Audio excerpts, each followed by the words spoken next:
Bwana kuna mtu jana bwana akanipigia simu. Akaniambia dokta, bwana nimetumia dawa nyingi sana. Nikasema vipi kwani? Akasema ile dawa ulionipa ambayo inaitwa Automas Aloni hatari, nimetumia ndani ya siku 3 tu. Umeona? Yaani nyumbani mke wangu anauliza, vipi bwana baba nani sasa hivi naona uko fresh na fly.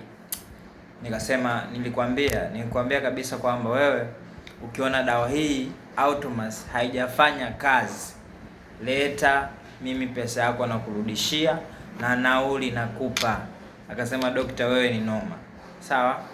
Nataka niseme wewe ambaye bado hauiamini dawa hii hapa.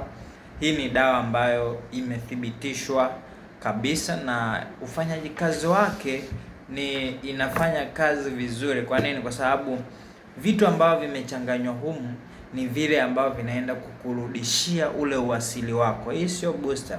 Hii sio kwamba itakusaidia kwa muda mfupi, hapana.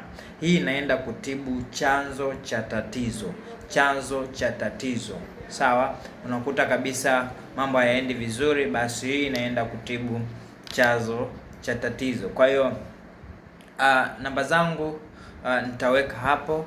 Kwa hiyo piga simu popote ulipo, huduma unapata na unaletewa popote ulipo. Sawa? Mimi sitaki lawama. Sawa? Sitaki lawama. Ninajua unalaumiwa kila siku.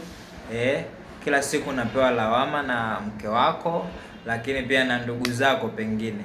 Sawa? Kwa hiyo endelea kulaweka hivyo, endelea kulaumiwa. Mimi nishakupa kitu kizuri, nimekutengenezea kitu kizuri ambacho kinafanya kazi nzuri. Utakuja kunishukuru baadaye.